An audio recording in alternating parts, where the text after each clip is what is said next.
What's up, everybody? Replacing the head on a 90 horse Johnson. We had a water leak and it's not where you would think. Right here's the old head. It's perfectly fine, nothing wrong with it. What is wrong with it? It was leaking water right through there. There's a gasket, overhead cover. There's our gasket for the overhead cover. The problem is every one of these bolts is going to snap off. I got one out. All of them are going to snap. It's horrible. I'm not extracting all those bolts. Go to your junkyard, go online, go to your marina, go get yourself a new head, used, new, whatever, head gasket. I had one just laying around in my garage. Sweet. So we're doing all this. We're about, I don't know, half hour in. I've got the, I got the motor all cleaned up. Make sure you're nice and clean up in there. And yeah, I got the head all cleaned up with the gasket laid on it. We've got all 10 of our head bolts all cleaned up. And besides those 10 head bolts, you just got the 2 bolts coming in through the side. So that's 4 bolts total for the coils. And we just moved this out of the way. There was a hose clamp right here. Pulled right off of the head, no problem. Just disconnected this quick connect on the wiring harness. Shoved these 2 down. So 10 bolts, that's it. Now, if you're having the same gasket issue on the overhead gasket cover, then yeah, see if your bolts come out. I'm not dealing with extracting 15 bolts. I'm not doing it. I don't care. I'm putting a new head on it. And that's how far we are now. Pretty simple, pretty easy. Let's go. All right, we finagled her back on there. I set the gasket up to the head and put 2 bolts into it right here and there to hold the gasket and put it flat on there. You might have to finagle a little bit if you keep this hose on there and this wiring.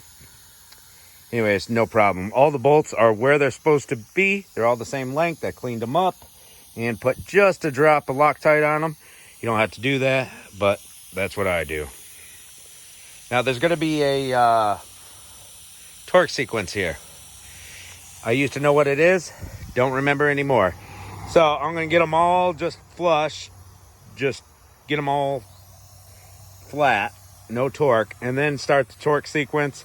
I think it's gonna be like 1, 2, 3, 4, 5, 6, 7, 8, 9, 10.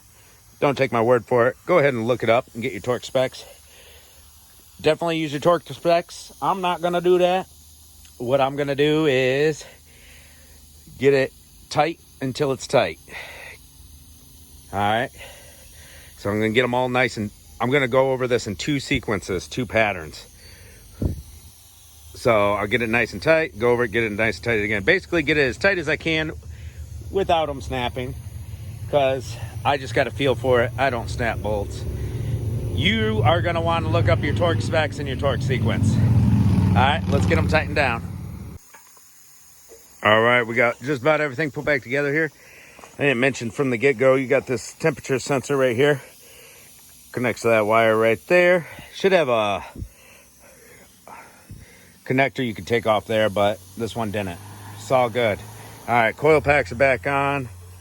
Spark plug wires in there. Spark plug's tight.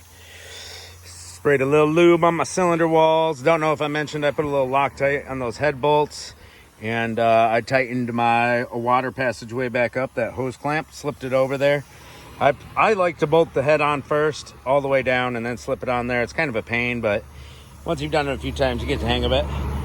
Gotta put our wiring harness back together. We'll use a couple of black zip ties to tidy up the wires so that when you bring the hood down, it doesn't catch on the wires and get in the way. That's always a pain. But yeah, that's pretty much it. Doesn't take that long to do a head and head gasket on these. Originally, I wasn't going to take any of this off, just pull the spark plug wires off, take these 7/16 bolts out, but they were all snapping out of that one, so we just changed the head.